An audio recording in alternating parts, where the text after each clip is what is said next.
let's get this over with because I got a lot to do.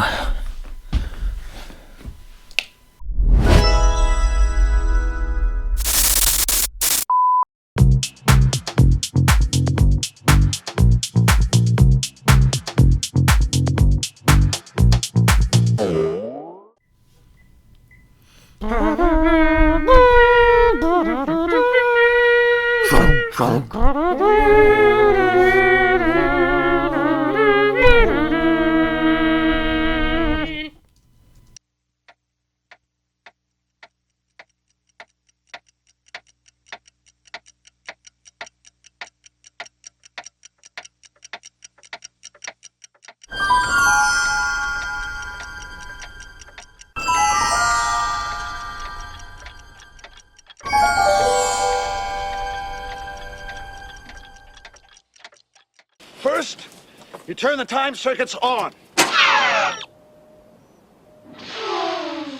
This readout tells you where you're going, this one tells you where you are, this one tells you where you were. You input your destination time on this keypad. Here's the red letter date in the history of science. May 27th, 1996.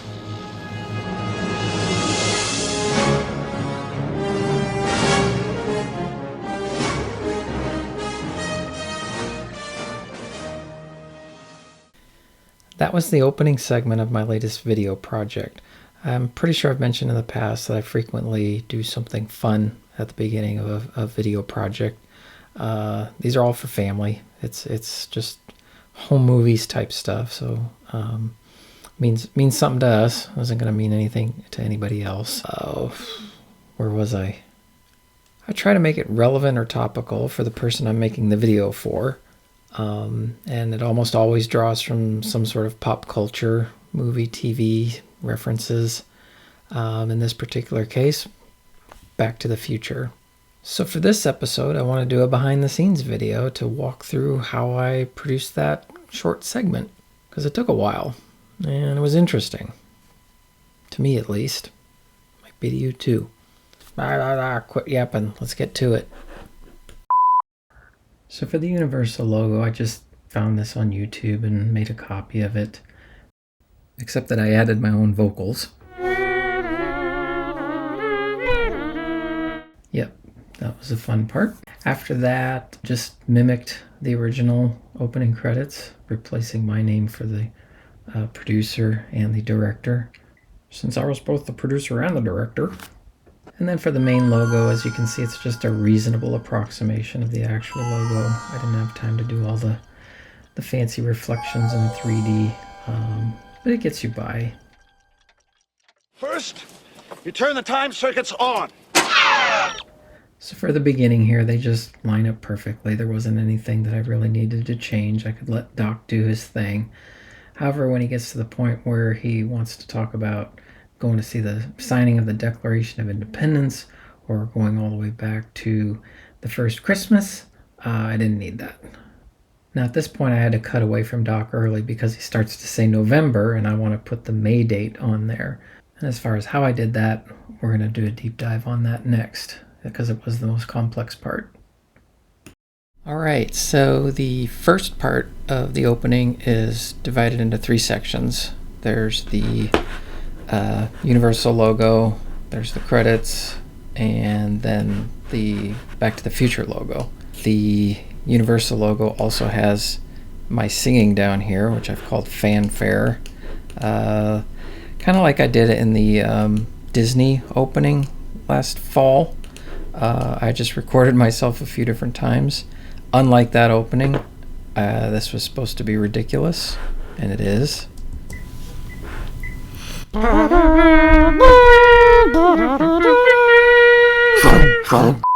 Okay, that's enough of that.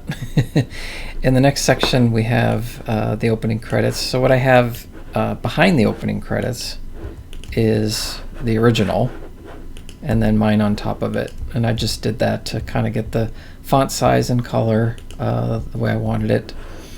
Same thing over here. It's directed by Robert Zemeckis, and then I just put mine over top of it. And then the Back to the Future logo itself.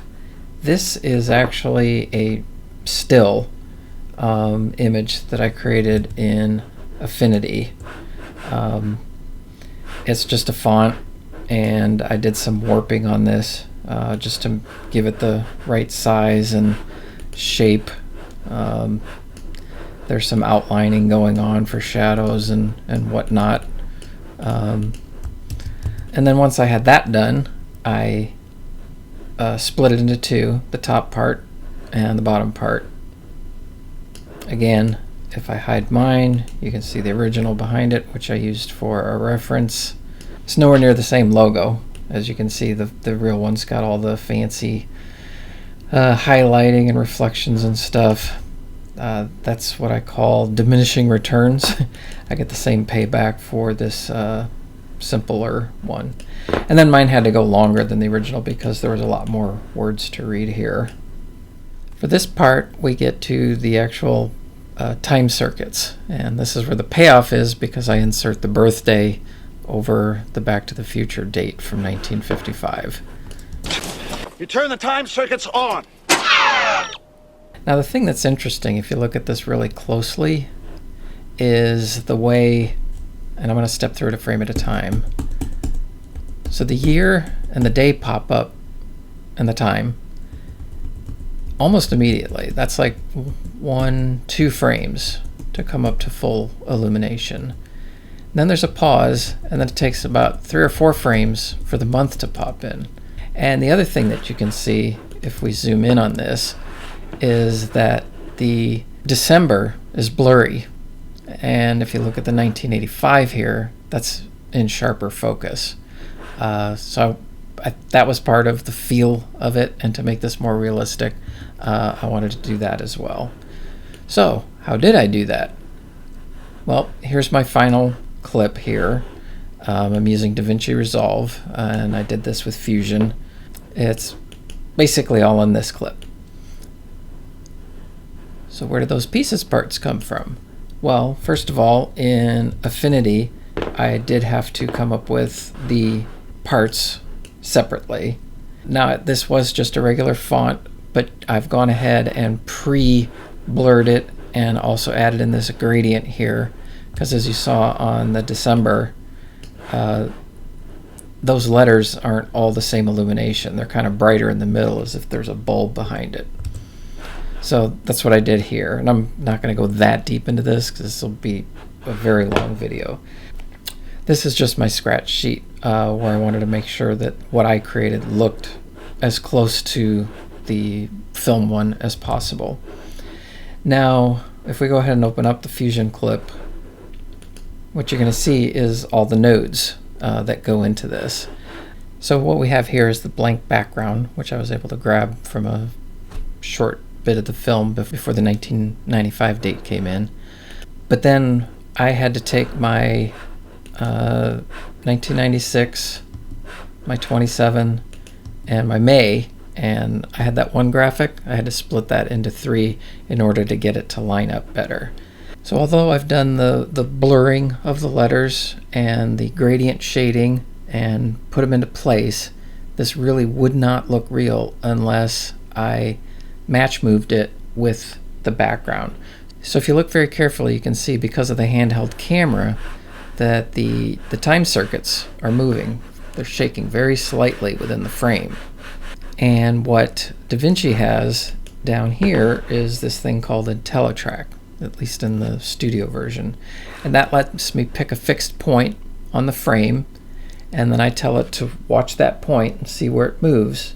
And then I can take that tracker and apply those metrics to my other inputs. In this case, the blank background along with the date portions.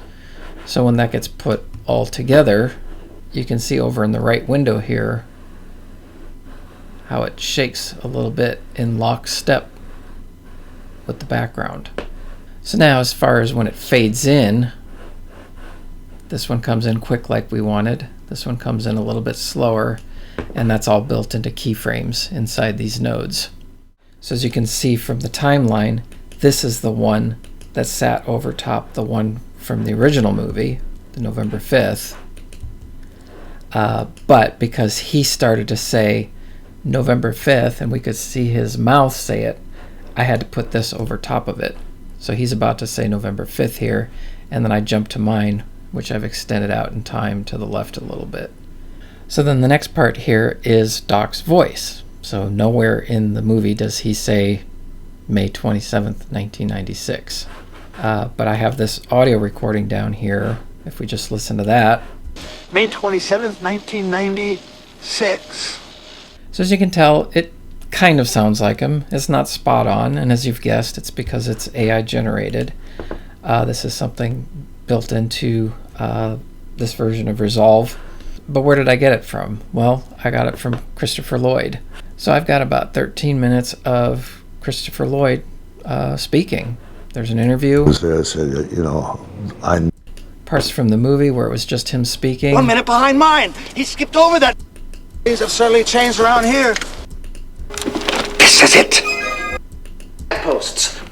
Meanwhile, we've outfitted the time vehicle with this big... And then with that much data collected, the software was able to go, okay, I kind of think I know what he sounds like. So that when we got back to my opening credits, so the way I did that is I recorded me saying that first. So here's my voice. May 27th, 1996. But once I had enough samples of Christopher Lloyd's voice and then me saying the words, May 27th, 1990, DaVinci lets you then convert my words into his voice. Again, doesn't sound exactly like him. May 27th, 1996. But it's close enough for the effect. So then it's just a matter of putting all those pieces together. So the first one was the opening credits with the Universal logo. The opening credits where I used my name. The back to the beginning. And then the time circuits, which have been composited together here. And then after that, it was just getting the music to Back to the Future and showing the years counting back. I did not type in all those years. Basically, I said start at this year, start at that year, end at this year, and then made sure that the transitions between those things lined up on the beats. So you'll see the years going back in time.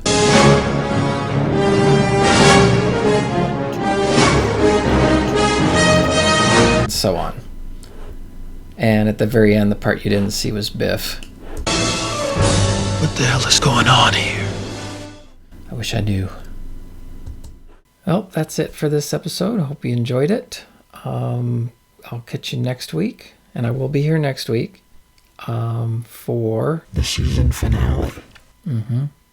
It's coming. It's going to be a doozy. And now I have to do it because I just announced it. I'm going to fret about that for a week now, aren't I? Release!